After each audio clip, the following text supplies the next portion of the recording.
નમસ્કાર મિત્રો, મારું નામ છે રાહુલ ચિમનભાઈ મહેતા અને હું 1999ની સાલથી ભારતમાં jury system, right to recall, wealth tax, MRCM, TCP એટલે કે રેફરન્ડમ વગેરે કાયદાઓ લાવવા માટે હું પ્રયત્ન કરું છું. આ કાયદાઓના પ્રચાર માટે હું ઇલેક્શન લડું છું અને હું 2009થી ઇલેક્શનમાં ઊભો રહું છું અને આ વખતે હું 2015માં અમદાવાદ મ્યુનિસિપલ કોર્પોરેશનમાં ઉમેદવાર છું. મારું એજ્યુકેશનલ બેકગ્રાઉન્ડ છે. મેં IIT દિલ્હીમાંથી BTech કર્યું છે કોમ્પ્યુટર સાયન્સમાં. મેં IIT JEE પાસ કરી 1986માં. IIT JEEમાં મારો 52મો રેન્ક હતો, 52nd રેન્ક. અને તે પછી IIT દિલ્હીમાંથી મેં BTech કર્યું કોમ્પ્યુટર સાયન્સમાં. 1990માં મેં BTech પૂરું કર્યું. તે પછી હું અમેરિકા ગયો. ત્યાં મેં માસ્ટર્સ પૂરું કર્યું, MS પૂરું કર્યું ન્યૂ જર્સી સ્ટેટ યુનિવર્સિટીમાં, રટગર્સ યુનિવર્સિટીમાં, તે પણ કોમ્પ્યુટર સાયન્સમાં. એના પછી લગભગ 7 વર્ષ મેં અમેરિકામાં જોબ કોન્ટ્રાક્ટ વગેરે કર્યા અને 1999માં હું ભારત પાછો આવ્યો. તે વખતે મારા માતા પિતાની તબિયત બહુ ખરાબ હતી અને લગભગ 1999ની સાલથી મેં ભારતમાં right to recall, jury system વગેરે કાયદાઓનો પ્રચાર કર્યો અને 2009થી આ મુદ્દાને વધારે આના ઉપર માહિતી નાગરિકોમાં અને કાર્યકરો સુધી પહોંચે તે માટે હું ઇલેક્શન લડું છું. આ વખતે હું 2 વોર્ડમાંથી ઇલેક્શન લડું છું. ઠક્કર બાપાનગર.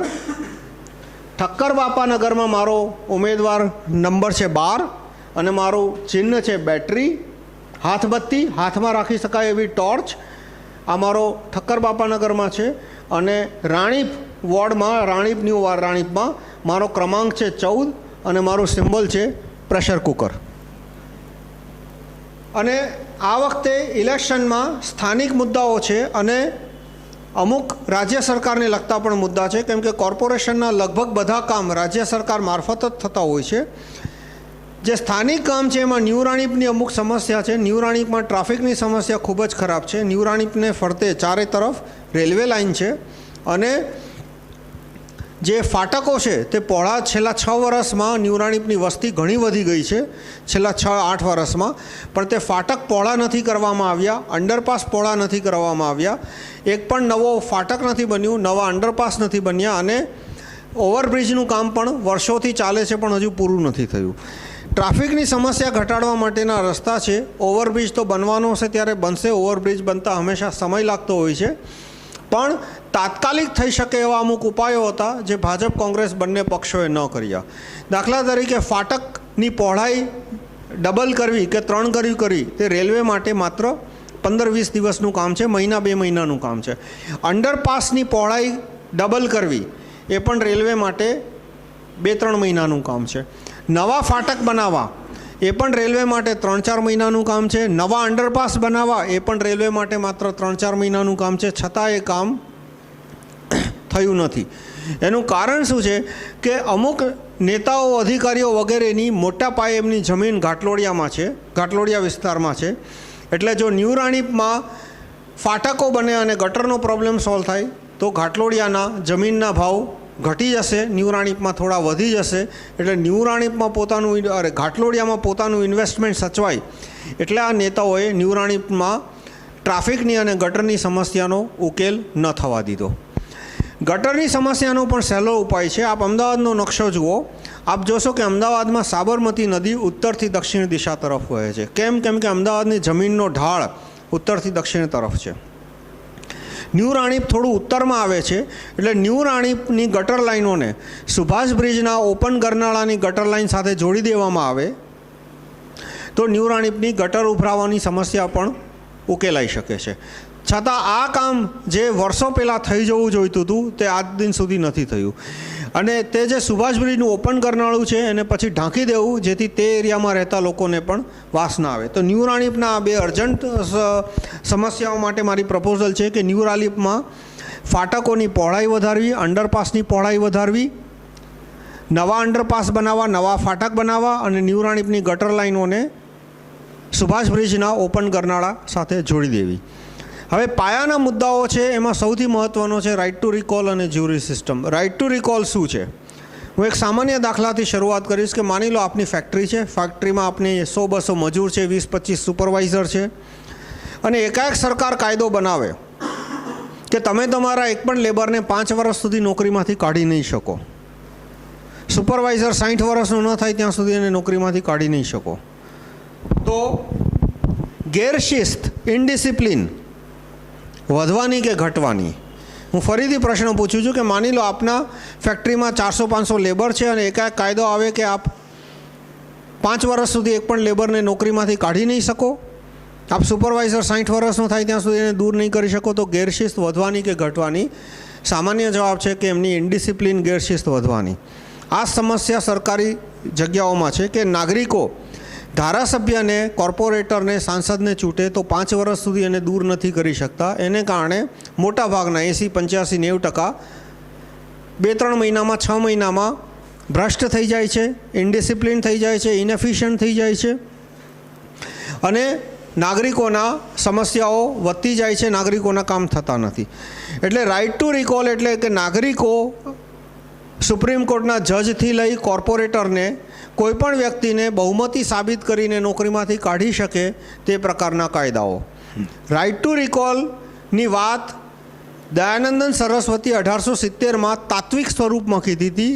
1870માં દયાનંદન સરસ્વતીએ સત્યાર્થ પ્રકાશ પુસ્તકમાં કીધું હતું. સત્યાર્થ પ્રકાશ પુસ્તકના 6થા અધ્યાય રાજધર્મના 1-2 પાના ઉપર જ લખ્યું છે કે રાજા પ્રજાધીન હોવો જોઈએ. રાજા પ્રજાધીન હોવો જોઈએ, પ્રજાને આધીન હોવો જોઈએ. અને જો રાજવર્ગ પ્રજાથી આધીન નહીં હોય તો તે રાજવર્ગ અન્યાય ખુસટથી દંડ કરી પ્રજાને લૂંટી લેશે, પ્રજા નિર્ધન અને નબળી થશે, રાષ્ટ્રનો નાશ થશે.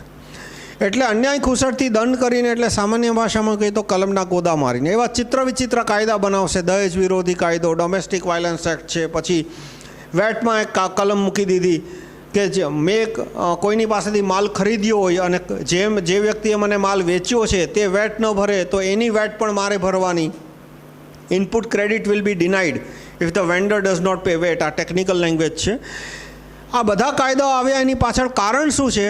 આની પાછળનું કારણ છે કે નાગરિકો પાસે PM, CM, MP, MLA, corporator, mayor આ બધાને નોકરીમાંથી કાઢી મૂકવાની પ્રોસિજર નથી. અમેરિકામાં ભ્રષ્ટાચાર ઓછો છે તો એનું સૌથી મહત્ત્વનું કારણ રાઇટ ટુ રિકોલ છે. દાખલા તરીકે ત્યાં પોલીસમાં કરપ્શન ઓછું છે તો એનું એક કારણ છે right to recall police commissioner. ત્યાંના નાગરિકો પાસે પોલીસ કમિશનરને નોકરીમાંથી કાઢી મૂકવાની પ્રોસિજર છે. ત્યાંના નાગરિકોને પોલીસ કમિશનરને નોકરીમાંથી 2 લાખ, માની લો કે કોઈ જિલ્લો છે, જિલ્લામાં 2 લાખ મતદારો છે અને એમને પોલીસ કમિશનરને કાઢી મૂકવો છે તો એમની પ્રોસિજર પ્રમાણે એમણે સાબિત કરવું પડે કે 1 લાખ નાગરિકોને આ પોલીસ કમિશનરની નોકરી મંજૂર નથી.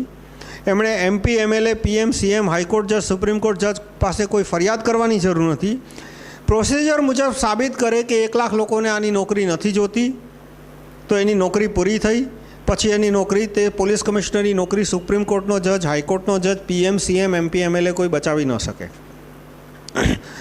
આ રાઇટ ટુ રિકોલ પોલીસ કમિશનરનો કાયદો છે એને કારણે અમેરિકામાં પોલીસમાં ભ્રષ્ટાચાર ભારત કરતાં ઘણો ઓછો છે. એવી જ રીતે અમેરિકામાં રાઇટ ટુ રિકોલ ડિસ્ટ્રિક્ટ જજ છે, right to recall district education officer છે. એટલે અમેરિકાનું શિક્ષણ આપણા શિક્ષણ કરતાં ઘણું સારું છે. આપણે ત્યાં એક ગેરમાન્યતા છે કે આપણું શિક્ષણ સારું છે, અમેરિકાનું ખરાબ છે. એનું કારણ છે કે આપણે અહીંની સારામાં સારી શાળાઓ હોય, DPS છે કે સેન્ટ ઝેવિયર્સ છે કે GLS છે, એને અમેરિકાની મ્યુનિસિપાલિટી શાળાઓ સાથે સરખામણી કરીએ છીએ. જો આપણે આપણી મ્યુનિસિપાલિટી શાળાઓની સરખામણી ત્યાંની મ્યુનિસિપાલિટી સાથે કરીએ અને ત્યાંની જે ઇલીટ પબ્લિક સ્કૂલ છે, પ્રાઇવેટ સ્કૂલ છે એની સરખામણી આપણી પ્રાઇવેટ સ્કૂલ સાથે કરીએ તો લગભગ ત્યાંની સ્કૂલો આપણી સ્કૂલો કરતાં ઘણી આગળ છે અને ત્યાંની કોલેજો આપણી કોલેજો કરતાં ઘણી આગળ છે. અને સ્કૂલો વધારે સારી છે એનું મુખ્ય કારણ છે right to recall district education officer. ત્યાંના નાગરિકો બહુમતીથી જિલ્લા શિક્ષણ અધિકારીને નોકરીમાંથી દૂર કરી શકે છે. એવી જ રીતે ત્યાં રાઇટ ટુ રિકોલ ડિસ્ટ્રિક્ટ જજ છે એટલે 99% ચુકાદાઓનો કેસ 2 અઠવાડિયામાં આવે છે. Right to recall district public prosecutor છે એટલે સરકારી વકીલો ફૂટી જાય એ સમસ્યા પણ ત્યાં ઓછી છે. રાઇટ ટુ રિકોલ મેયર અને કોર્પોરેટર તો છે જ, તે ઉપરાંત મોટાભાગના રાજ્યોમાં રાઇટ ટુ રિકોલ ગવર્નર છે, right to recall state public prosecutor છે અને અમુક રાજ્યોમાં right to recall high court chief જજ પણ છે. દાખલા તરીકે ટેક્સાસમાં, કેલિફોર્નિયામાં નાગરિકો પાસે તેમના હાઈકોર્ટના ચીફ જજને નોકરીમાંથી કાઢી મૂકવાની એમની પાસે પ્રોસિજરો છે. આ બધી પ્રોસિજરો ભારતમાં લાવી એના માટે હું 1999થી પ્રયત્ન કરું છું. ધીમે ધીમે માહિતી પ્રસરી છે, માહિતી બહુ ઓછા લોકો સુધી પહોંચી કેમ કે લગભગ તમામ પોલિટિકલ પાર્ટીઓએ એમના કાર્યકરોને કીધું કે આ માહિતીનો પ્રચાર નથી કરવો. તમામ સંગઠનો, પછી ભાજપ, કોંગ્રેસ, ભારત સ્વાભિમાન ટ્રસ્ટ, RSS, આમ આદમી પાર્ટી, મારે નામ એ બધાના નામ સાથે પણ કહી શકું, નામ વગર પણ કહી શકું કે એમના પાર્ટીના જે મોટા માથાઓ છે એ પાર્ટીના મોટા માથાઓ એમના કાર્યકરોને કીધું કે રાઇટ ટુ રિકોલ વગેરેનો પ્રચાર નથી કરવાનો. એટલે તમે જુઓ કે આટલી સાદી વાત કે આ રાઇટ ટુ રિકોલની વાત ભારતમાં 1925માં ચંદ્રશેખર આઝાદે કરી હતી. મહાત્મા ચંદ્રશેખર આઝાદે 1925માં કીધું હતું કે અમારે જે ભારત ગણરાજ્યની સ્થાપના કરવાની છે તેમાં નાગરિકો પાસે રાઇટ ટુ રિકોલ હશે, કેમ કે રાઇટ ટુ રિકોલ વગર ઇલેક્શન અને ડેમોક્રેસી એક મજાક બની જાય છે. આ વાત ચંદ્રશેખર આઝાદે 1925માં કીધી છે. તમામ પાર્ટીના મોટા માથાઓ પાસે આ માહિતી છે, છતાં એમણે આ માહિતી કાર્યકરોને પણ ન આપી. જે થોડા ઘણા કાર્યકરોને મારા તરફથી માહિતી મળી એમણે આનો પ્રચાર કર્યો તો નેતાઓ એમને બેસાડી દીધા કે આ રાઇટ ટુ રિકોલનો પ્રચાર નથી કરવાનો. એટલે ભારતમાં વધુમાં વધુ લોકો પાસે રાઇટ ટુ રિકોલ વિશે માહિતી મળે. રાઇટ ટુ રિકોલ લખાણના ડ્રાફ્ટ સંપૂર્ણ કે કયા લખાણના ડ્રાફ્ટ ગેઝેટમાં મૂકવાથી રાઇટ ટુ રિકોલ આવશે એ મેં મારા ફેસબુક સાઇટ ઉપર આપ્યા છે. મારું ફેસબુક સાઇટ છે fb.com મહેતા રાહુલ સી, અથવા ફેસબુક ઉપર જઈને આપ રાહુલ ચિમનભાઈ મહેતા ઉપર સર્ચ કરશો કે Rahul Chimanbhai Mehta Ahmedabad, Rahul Chimanbhai Mehta right to recall, તો પણ તમને મારો ફેસબુક પ્રોફાઇલ મળશે. એના ઉપર આપ માહિતી જોઈ શકો છો. બીજી માહિતી મેં મૂકી છે યુટ્યુબ ઉપર રાઇટ ટુ રિકોલ ગ્રુપ કરીને ચેનલ છે, રાઇટ ટુ રિકોલ ગ્રુપ. આપ યુટ્યુબ ઉપર આપને રાઇટ ટુ રિકોલ ગ્રુપમાં આપને right to recall jury system અને ઘણા બધા મુદ્દાઓ પર માહિતી આપતી વિડીયો મળશે. હવે આ થયું રાઇટ ટુ રિકોલ, એટલે કોર્પોરેશનમાં કયા કયા પોઝિશન ઉપર રાઇટ ટુ રિકોલ લાવવું. Right to recall mayor, right to recall કે નાગરિકો સીધો મેયર બદલાવી શકે, કેમ કે લગભગ બધી સત્તાઓ મેયર પાસે છે. કોર્પોરેટર પાસે ચણા મમરાની સત્તા છે. નાગરિકો સીધો મેયર બદલાવી શકે એ પ્રકારના કાયદાઓ અમદાવાદના ગેઝેટમાં છે. એટલે એ રેઝોલ્યુશન અમદાવાદની કોર્પોરેશન કાઉન્સિલમાં પસાર કરવું અને પછી નાગરિકોએ SMS-થી ધારાસભ્યોને ઓર્ડર મોકલવા જોઈએ કે આ કાયદાઓ વિધાનસભા પાસ કરે. એ સેકન્ડ સ્ટેજ આવશે. પછી right to recall AMTS chairman અને right to recall Ahmedabad city education officer. AMTS ઉપના ચેરમેન ઉપર રાઇટ ટુ રિકોલ આવશે, તે પછી જ AMTS સુધરશે. અને AMTS સુધરશે તો ટ્રાફિકની સમસ્યા ઘટશે, કેમ કે AMTS સુધરશે તો જ વધારે લોકો પોતાના પ્રાઇવેટ વાહનોનો ઉપયોગ ઘટાડશે અને પબ્લિક ટ્રાન્સપોર્ટેશન એટલે કે AMTS બસનો ઉપયોગ વધારશે અને એનાથી ટ્રાફિક ઘટશે. અને right to recall city education officer એટલે કે જેના અંડરમાં આખી મ્યુનિસિપાલિટી શાળાઓ છે તેના મુખ્ય માણસને નોકરીમાંથી કાઢી મૂકવે એ પ્રકારની પ્રોસિજર. એટલે નાગરિકો, બહુમતી નાગરિકો, અમદાવાદમાં 40 લાખ મતદારો છે, તો કઈ રીતે 20 લાખ નાગરિકો આ અધિકારીને કાઢી મૂકવો કે નહીં, એને ચાલુ રાખવો કે નહીં, એની જગ્યા કોને મૂકવો, આ બધું નક્કી કરી શકે. એના માટે SMS દ્વારા કઈ રીતે આખું થઈ શકે એનો વિગતવાર ડ્રાફ્ટ મેં મારા પ્રોફાઇલ ઉપર આપ્યો છે, facebook.com મહેતા રાહુલ સી, તે આપ જોઈ શકો છો. બીજું એક કાયદો જે લાવો છે કે કોઈપણ નાગરિક અમદાવાદનો એને કોર્પોરેશનને લગતી કે કેન્દ્ર સરકારને લગતી કે રાજ્ય સરકારને લગતી કોઈ પણ ફરિયાદ હોય તો તે ફરિયાદ સિટી સિવિક સેન્ટર ઉપર જઈ 20 રૂપિયાની એફિડેવિટમાં આપી શકે અને ત્યાં સિટી સિવિક સેન્ટરનો ક્લાર્ક એને સ્કેન કરી અને કોર્પોરેશનના વેબસાઇટ ઉપર મૂકશે, જેથી દરેક નાગરિકની જે પણ ફરિયાદ એણે પબ્લિકમાં મૂકવી છે તે કોર્પોરેશનના વેબસાઇટ ઉપર આખું અમદાવાદ જોઈ શકે કે આખી દુનિયા જોઈ શકે એ રીતે મુકાઈ શકે. અને સેકન્ડ, માની લો 10,000 નાગરિકોની એક જ ફરિયાદ હોય તો 10,000 લોકોએ ફરિયાદ નોંધાવવાની જરૂર નથી. એક નાગરિક ફરિયાદ નોંધાવે અને કોઈપણ નાગરિક SMS દ્વારા કે સિટી સિવિક સેન્ટર ઉપર જઈ અને પોતાનું નામ એ ફરિયાદમાં ઉમેરી શકે, ₹2 રૂપિયાની ફી આપે, એ પ્રકારનો ઠરાવ કોર્પોરેશનમાં કાઉન્સિલમાં પસાર કરો. આ સિસ્ટમ આવે તો પણ ઘણી બધી ફરિયાદોનો ઉકેલ ઝડપી બનશે. એના પછી આવે છે પાણીની સમસ્યા. ઘણા બધા વિસ્તારોમાં પાણી નથી. આજે આખી દુનિયાના મોટાભાગના શહેરોમાં 24 કલાક પાણી આવી ગયું છે. આપણે ત્યાં હજુ પણ 2 કલાક પાણી છે. એનું કારણ પાણી ઓછું છે એમ નથી, પણ પાણીનો પુષ્કળ બગાડ થાય છે. બગાડ કઈ રીતે ઘટી શકે એનો એકમાત્ર રસ્તો છે પાણીના મીટર મૂકવા. આ કોઈ નવો રસ્તો નથી. એક સામાન્ય દાખલો આપું કે કોઈના ઘરે વીજળીના મીટર ન હોત તો કદાચ વીજળી પણ તમને દિવસમાં 2-3 કલાક જ મળત. આજે વીજળીના મીટરો છે એટલે દરેક ઘરે 24 કલાક વીજળી થઈ શકે છે. પાણીના મીટર મૂકવા વીજળીના મીટર કરતાં સહેલા છે. એટલા સહેલા છે કે 1920માં લગભગ અમેરિકાના તમામ પાણીના કનેક્શનો ઉપર મીટર આવી ગયા હતા. આજે પણ મોટાભાગના વિકસિત અને ઇવન આફ્રિકા જેવા દેશોમાં પણ મોટાભાગના પાણીના કનેક્શનો ઉપર મીટર છે. એટલે એક મારી દરખાસ્ત છે કે તમામ પાણીના કનેક્શનો ઉપર મીટર મૂકવું અને દરેક ઘર સુધી મીટર મૂકવું. એમ નહીં કે સોસાયટીનું 1 મીટર. સોસાયટીનું 1 મીટર હોય ને સોસાયટીમાં 20, 25, 50 જણા રહેતા હોય તો પણ પાણીનો બગાડ થવાનો જ છે. ઇન્ડિવિજ્યુઅલ ઘર સુધી મીટર મૂકવું પાણીનું, અને આ દરખાસ્ત આવ્યા પછી દરેક ઘરને 24 કલાક પાણી મળી શકશે. તે પછી બીજી દરખાસ્ત છે અમદાવાદના ફૂટપાથ સુધારવા. અને અમદાવાદના ફૂટપાથ કઈ રીતે સુધરી શકે કે એક તો જેટલા ફૂટપાથ ઉપર જ્યાં જ્યાં જગ્યા ઓછી છે ત્યાં પાથરણાઓ અને લારી ગલ્લા દૂર કરવા. એ શક્ય છે. તમે કોઈ પણ વિકસિત દેશમાં જાઓ, સિંગાપોરમાં જાઓ કે અમેરિકામાં જાઓ, ત્યાં આટલા બધા લારી ગલ્લા કે પાથરણા હોતા જ નથી. આ ભ્રષ્ટાચારને કારણે છે કે ત્યાંના કોર્પોરેટરને, મેયરને લાંચ મળતી હોય છે એટલે એ લોકો પાથરણા રહેવા દે છે. રાઇટ ટુ રિકોલ કોર્પોરેટર આવશે એટલે ભ્રષ્ટાચાર બંધ થશે. એટલે ઓટોમેટિકલી જ્યાં જ્યાં ફૂટપાથ ઉપર લારી ગલ્લા રાખી શકાય એમ નથી ત્યાં લારી ગલ્લા વગેરે દૂર થશે. અને જ્યાં જ્યાં રાખવાની જગ્યા છે, ક્યાંક ફૂટપાથ પહોળો હોય, બપોરે ત્યાં ભીડ ઓછી હોય અને બપોરે 1-2 કલાક ઊભો રહે તો વાંધો નથી આવતો, તો ત્યાં ઊભો રહે તો તે તમામ જગ્યાઓને ભાડે આપવી અને ભાડું અમદાવાદના નાગરિકોમાં સમાન ભાગે વેચવું. 65% ભાડું અમદાવાદના નાગરિકોમાં સમાન ભાગે વેચવું અને બાકીનું 35% શહેરના ફૂટપાથો સુધારવા માટે અને નવા ફૂટપાથ બનાવવા માટે વાપરવું. પછી જેટલા પાર્કિંગની જગ્યાઓ છે રોડ ઉપર તે તમામ જગ્યા ઉપર પેડ પાર્કિંગ કરવું. પાર્કિંગના મીટરો મૂકી શકાય છે. પાર્કિંગના મીટરની ટેકનોલોજી કોઈ નવી નથી. અમેરિકામાં 1970ની સાલથી બધે પાર્કિંગના મીટરો છે. અમુક કોઈન મીટર છે કે જેમાં તમે 5 રૂપિયાનો સિક્કો નાખીને 10-15 મિનિટ ઊભા રહી શકો કે 10 રૂપિયાનો સિક્કો નાખીને વધારે વાર ઊભા રહી શકો. અને અમુક કાર્ડ ઉપર ચાલતા મીટર છે. અને હવે સ્માર્ટ કાર્ડને આવી ગયા પછી મીટરો વધારે આધુનિક થઈ ગયા છે. એટલે દરેક રોડ ઉપર જેટલી પાર્કિંગ અવેલેબલ છે તે બધું જ પેડ પાર્કિંગ કરવું. અને પાર્કિંગથી આવતી આવક 65% અમદાવાદના નાગરિકોમાં સમાન ભાગે વેચવી અને બાકીની 35% નવા પાર્કિંગ લોટ બનાવવા માટે, નવી પાર્કિંગની જગ્યાઓ માટે વાપરવી.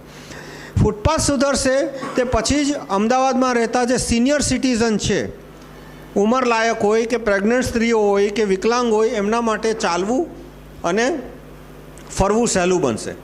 એટલે એમને અને ફૂટપાથ સુધરશે તો ઓટોમેટિકલી ટ્રાફિકની સમસ્યા પણ ઘટશે. કેમ કે વધારે ને વધારે લોકો પછી બસમાં જશે કે અને સ્કૂટર પર જવાનું ઓછું થશે. આજે નજીકમાં પણ જવું હોય તો માણસ સ્કૂટર ઉપર કેમ જાય છે? કેમ કે ચાલવા માટેના ફૂટપાથ બહુ જ ખરાબ છે. હું ન્યુયોર્ક હતો ત્યારે મારી ઓફિસ લગભગ 3 માઇલ દૂર હતી, તો પણ હું આવવા જવામાંથી ઘણી વખત જતી વખતે જલ્દી હોય તો હું ટ્રેનમાં જતો હતો, પણ આવતી વખતે જ્યારે ઉતાવળ ન હોય તો હું એટલું ચાલીને આવતો હતો અથવા અડધે સુધી ચાલું અને પછી ટ્રેન લઉં. એમ ઘણી વખત મેં ઘણા લોકોને ન્યુયોર્કમાં જોયા હતા કે ફૂટપાથ ઉપર ચાલતા હોય. એનું કારણ કે ત્યાં ફૂટપાથ સારા હતા. એટલે ફૂટપાથ સારા થશે તો ઓટોમેટિકલી ટ્રાફિકની સમસ્યા એનાથી ઘટશે. કેમ કે લોકો પછી સ્કૂટરમાં કે ગાડીમાં જવાનું એમની જે પ્રોપેન્સિટી છે કે જે પ્રાયોરિટી છે તે ઘટી જશે. બીજું એક મોટું પગલું છે તે પોલિટિકલ છે કે ઘણી બધી સમસ્યાઓનું કારણ શું છે કે નાગરિકો પોતાના સાંસદોને, કોર્પોરેટરોને, ધારાસભ્યોને SMS-થી ઓર્ડર નથી મોકલાવતા.